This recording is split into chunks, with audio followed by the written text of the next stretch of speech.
Adventure bikes. There's loads of different formulas for a successful and competent adventure bike.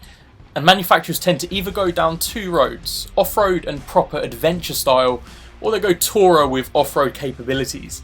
So let's put the Ducati Multistrada V4 and the BMW R 1250 GS head to head and see which one comes out on top. Realistically, most adventure models will spend most of their time on the road, so that's where a touch of touring capability does come in handy.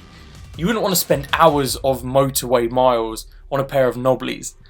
The BMW R 1250 GS is what most people would consider the long-time standard for a rugged off-road adventure bike. It sold huge numbers over the 40 years it's been in production and perfectly capable touring motorcycle in its own right.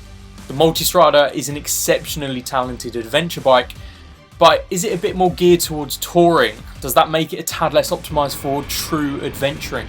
Is that brand new V4 Ducati engine going to be enough to take down the giant BMW R 1250 GS boxer motor?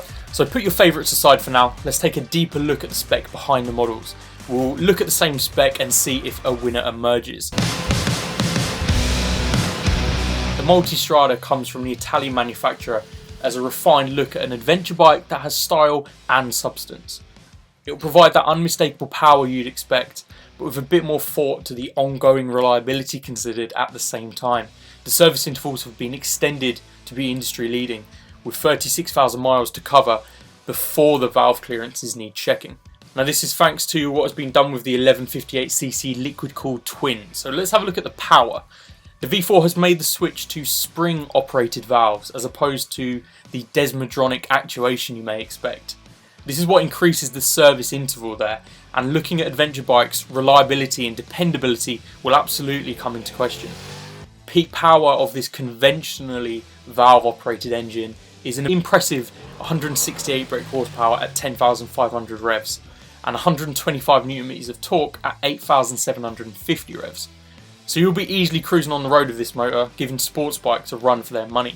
Now meanwhile, the BMW motor is a near legendary 1254 Boxer engine, producing 136 brake horsepower at 7,750 revs and 143 Nm at 6,250 revs, plus utilising that state-of-the-art shift cam technology for varying the valve timing for even torque delivery throughout.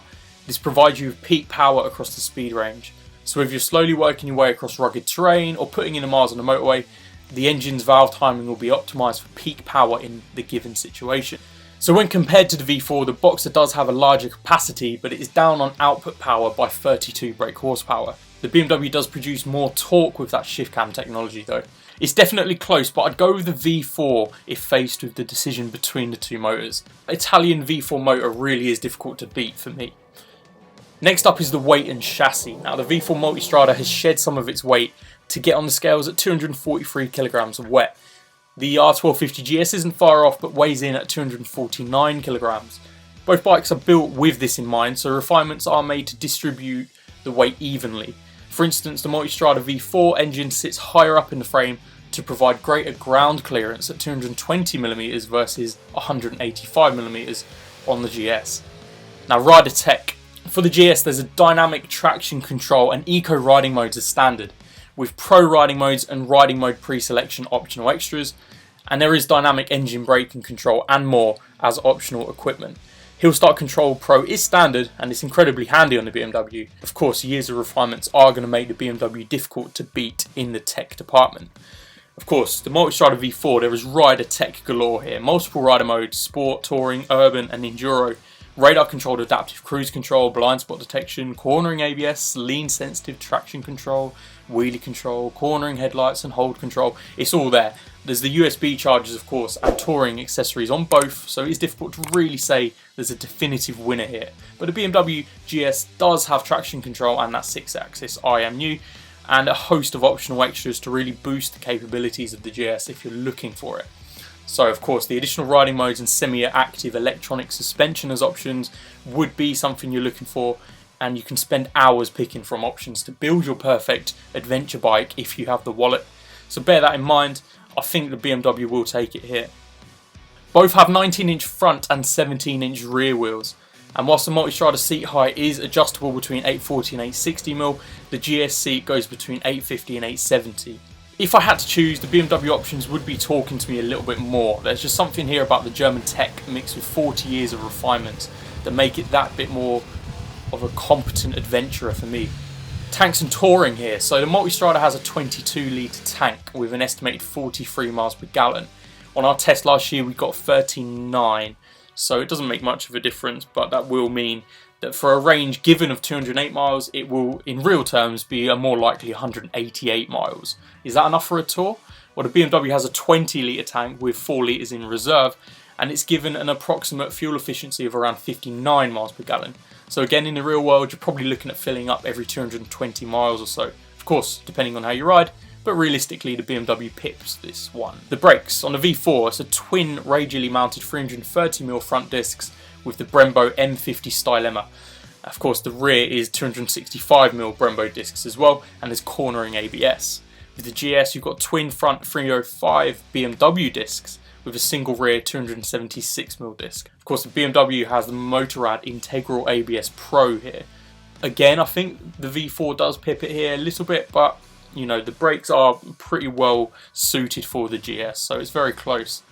Onto suspension, the V4 has 50mm fully adjustable upside down forks, electronic compression and rebound damping adjustment. The rear is fully adjustable monoshock with electronic adjustment and a Ducati skyhook suspension and double-sided swing arm. On the GS we have a 37mm BMW telelever with the central spring strut and a rear single-sided swing arm and BMW power lever. It's adjustable preload and rebound there. Again, realistically there's not much between them. The V4 may take it, but I think for me the GS is again suited for the bike and does extremely well out on the road and off-road. Lastly, the price. The Multistrada here starts at £18,395, whilst the BMW GS starts at £13,705. Now, you look at that and straight away that's a massive difference in price. But consider the BMW has no optional extras there, whilst the Multistrada throws a lot of that in as standard. So consider you throw in some of those additional extras I was talking about throughout, and you might build your way closer to that £18,000 figure. Of course, you get a much higher model and higher spec BMW for that price. And it is nice to know that BMW are looking at the sort of lower end of the market, thinking that £13,000 is still quite a lot of money for an adventure bike. So for me, the price really does stand out for the GS. The Multistrada offers a lot for the price, but the BMW takes it for me here. So for the GS, there's dynamic traction control and eco riding modes as standard, pro riding modes and riding mode pre-selection, with dynamic engine braking control and more are optional equipment. There is Hill Start Control Pro as standard, and it is incredibly handy on the BMW. But of course, years of refinement are going to make the BMW difficult to beat in the tech department. Just consider the fact you need to be paying extra for some of the advanced modes. Now, of course, the Multistrada V4 has rider tech galore here. Deep breath. We have multiple rider modes: Sport, Touring, Urban and Enduro. Radar controlled adaptive cruise control, which is amazing. Blind spot detection, cornering ABS, lean sensitive traction control, wheelie control, cornering headlights and hold control, so equivalent to the BMW there with the Hill Start Control Pro. There is USB chargers and touring accessories on both, so of course it's difficult to really say if there's a definitive winner here. But the BMW GS does have traction control and 6-axis IMU, which is incredibly capable, with a host of optional extras there as well to really boost the capabilities of the GS, such as those additional riding modes and the semi-active electronic suspension. If you go for that, you can really spend hours picking from the options on the BMW to build your perfect tourer if you have the wallet.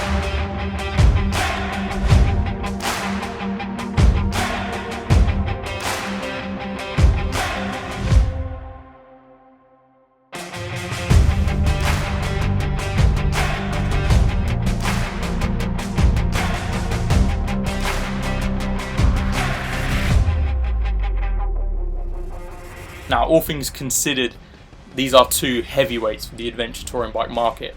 Ducati have taken huge strides and created a definitive contender for the best adventure model on the offer. So if you're looking for a stylish, techie and versatile tourer, I'd probably be leaning towards a Ducati on my personal preference. But for an all-round rugged, capable adventure motorcycle that would do it all, I'd go for the BMW R1250 GS. So that was fun, wasn't it? If you're still here, first of all, thank you so much for watching the video. Let me know which you'd go for in the comments. Make sure you subscribe, turn on notifications to stay up to date with us here at Visordown, and like the video if you enjoyed it. You can also check out our Instagram page where we'll be posting regular content and polls to get involved in. And we're also on Facebook and Twitter if you are there, and we're doing our thing, so come check us out. But until then, I'll see you on the next one. Bye.